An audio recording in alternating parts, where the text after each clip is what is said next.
faedah dari sudut pendidikan dan juga faedah dari sudut ilmiahnya, insya-Allah. Tengok ayat kita.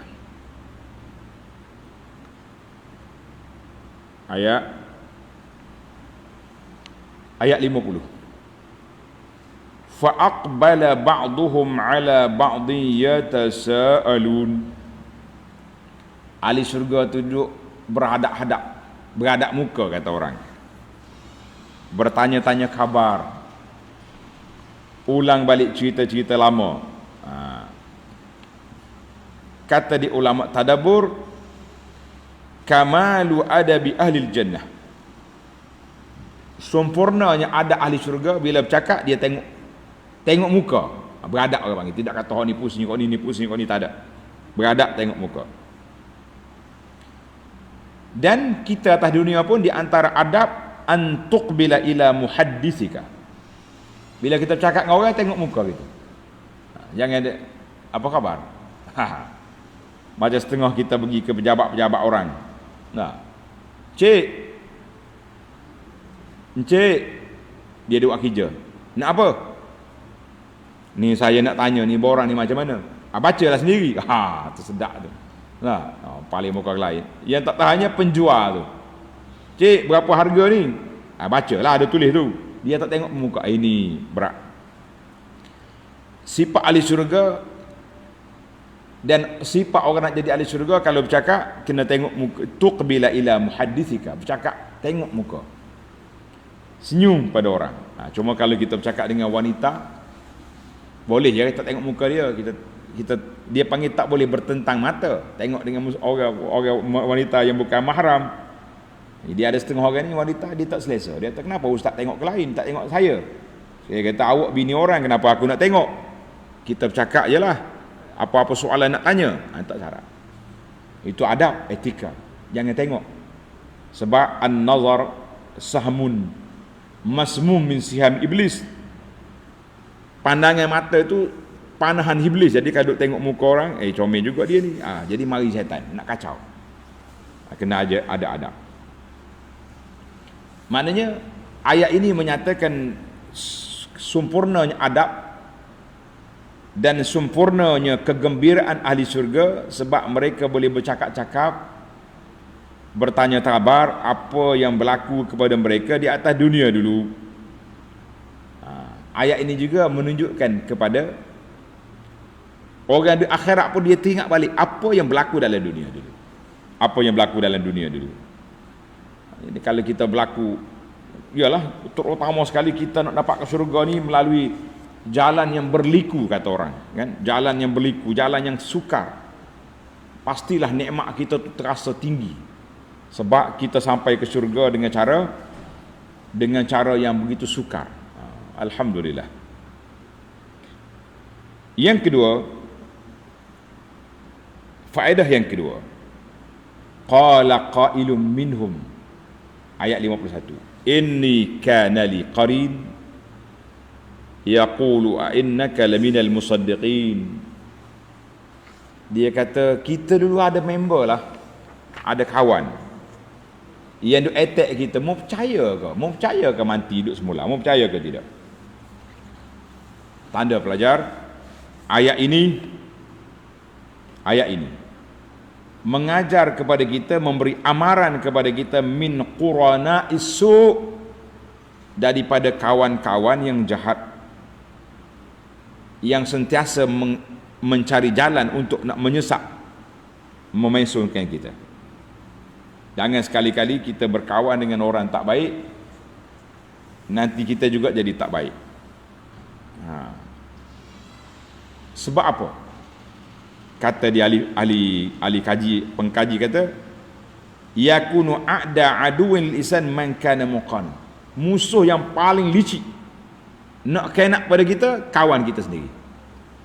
Sebab dia tahu kelemahan kita. Dia lemah dalam bidang mana, dia attack tu. Jadi musuh yang paling bahaya, tuan-tuan, iaitulah musuh yang kenal kita. Sebab apa?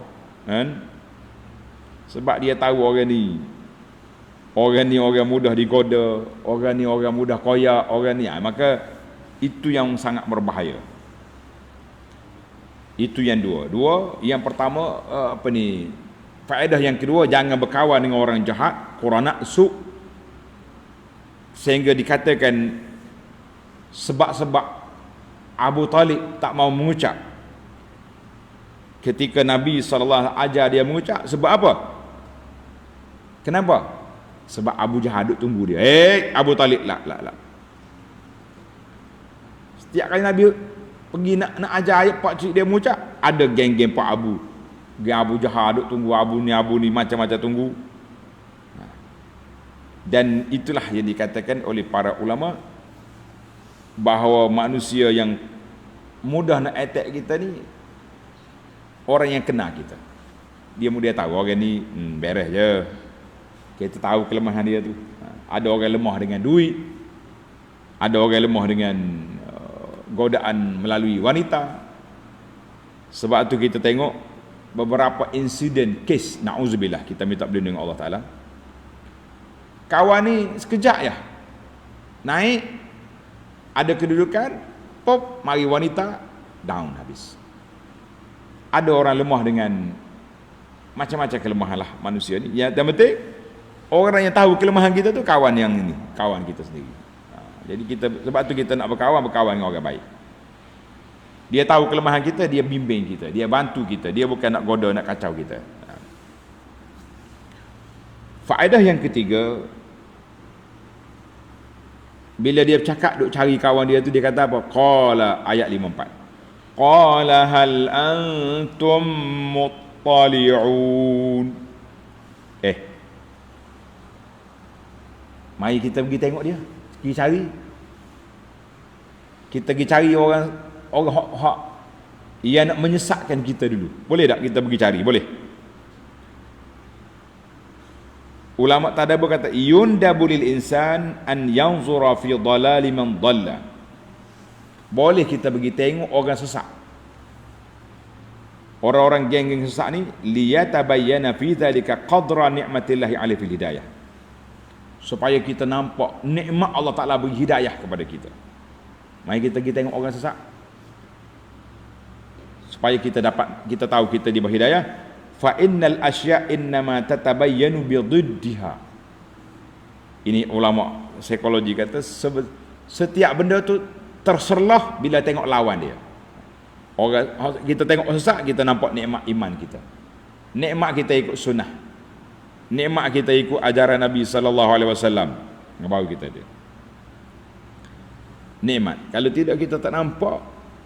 Duk ingat kita relax gitu ya, kan? Ingat gitu ya. Maka ayat ini juga mengajar kepada kita ahwal keadaan hari kiamat itu tak boleh nak kita kiaskan dengan keadaan dunia. Tak boleh nak kias dunia. Macam mana kita nak tengok orang kafir, macam mana kita nak pergi siasat. Tak usah duk kias lah. Atas dunia ada cara dia, di akhirat ada cara dia. Pandailah malaikat. Nak keluarkan orang tu, nak suruh kita boleh cakap dengan dia, boleh dialog dengan dia di akhirat esok. Kan? Nak mana orang ni orang ahli syurga duk paling tinggi darjat, ahli neraka duk di bawah, tapi macam mana? Kata di ulama, tanda tuan-tuan, anna kullama warada min ahwali yaumil qiyamah, semua benda yang berlaku di akhirat yang Allah ceritakan, yang Nabi SAW cerita dengan hadis yang sahih, yang tak mungkin kita boleh terima dengan otak kita ni, kerana tak boleh tengok atas dunia ni, atas dunia tak mungkin berlaku, kita kata itu akhirat.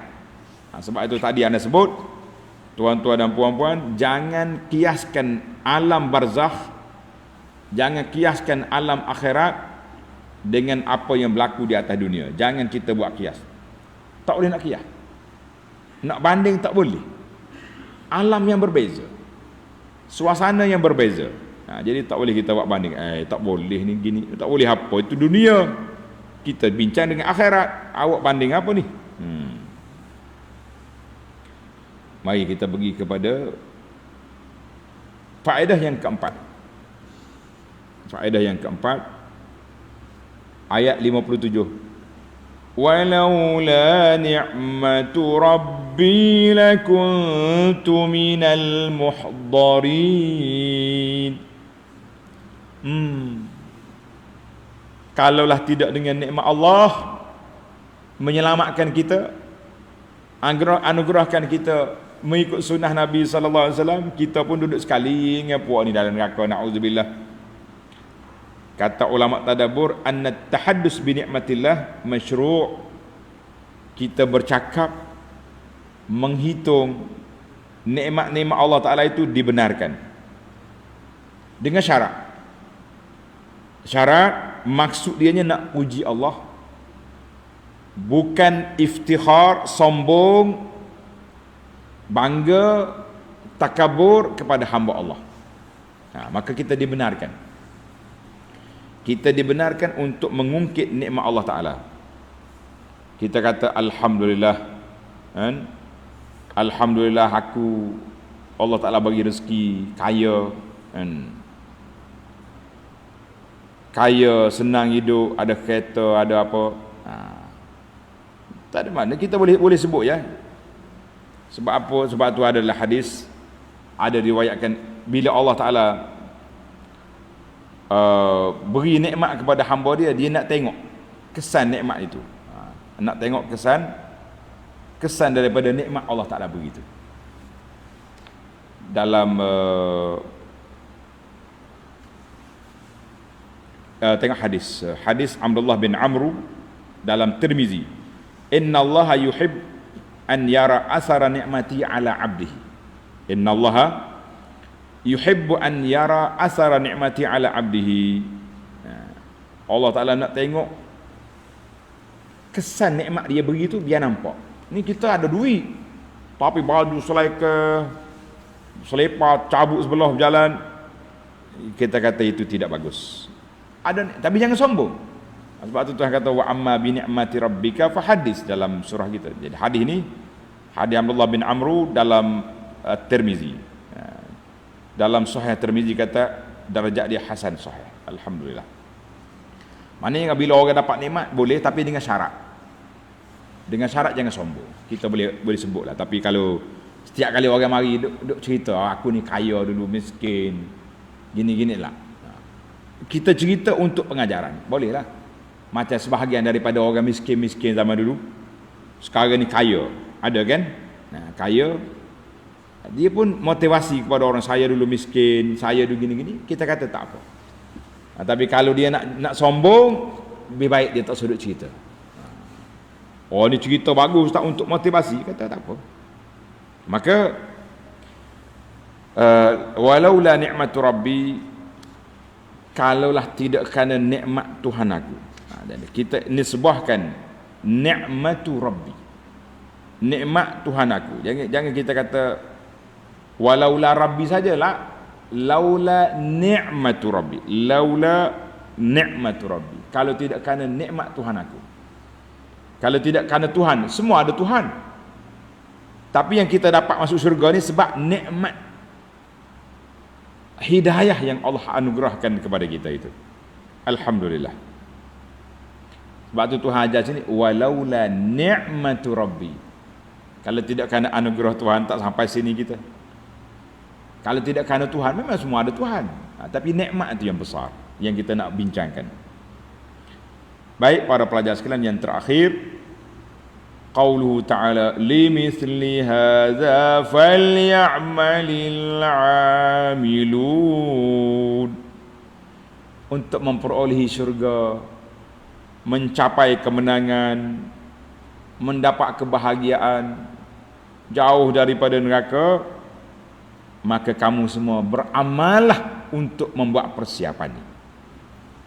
Walaupun kita dah belajar adalah hadis yang dulu, hadis Nabi kita sallallahu alaihi wasallam bersabda, tak ada seorang pun boleh masuk syurga dengan semata-mata amalan. Tapi bukan makna kita tak boleh beramal lah, kita kena bekerja sebagaimana perintah Allah, aqimus solah wa atuz zakat. Semua Allah Taala perintah solat, zakat. Nabi sallallahu alaihi wasallam juga tambah lagi dalam hadis-hadis yang banyak. Jadi kita kena buat. Jadi kalau siapa dia nak syurga, buatlah persiapan sebagaimana orang nak ni, nak syurga, nak beramalnya tak ada apa nak apa dia gitu. Maka Ayat ini mengajar kepada kita supaya fokus, tumpukan amalan-amalan yang melayakkan kita ke syurga. Jangan duk main nak saja. Buat amalnya tidak. Kita kata itu satu kepincangan yang sangat nyata. Kepincangan yang amat nyata. Kepincangan yang amat nyata ini satu perbuatan yang tidak baik, yang tidak bagus. Baiklah para pelajar sekalian, tamatlah 5 faedah yang dapat kita ambil. Kita mengatakan laula ni'matu rabbi, kalau tidak kerana nikmat Tuhan aku, ulama kata anna najatal insan min azabillah min akbarin ni'am. Seorang itu selamat daripada azab Allah Taala, itulah nikmat yang besar. Maknanya kalau dia selamat daripada azab, walaupun tak masuk syurga, nikmat dah tu. Dapat syurga pula gak, nikmatun ala nikmatin, ataupun dikata nurun ala nur. Alhamdulillah, tamatlah 5 faedah yang dapat kita kutip dalam ayat yang kita baca ini, ayat 50 sehingga ayat 61. InsyaAllah kita akan sambung lagi dalam siri yang berikutnya, bermula ayat 62 dalam siri yang akan datang.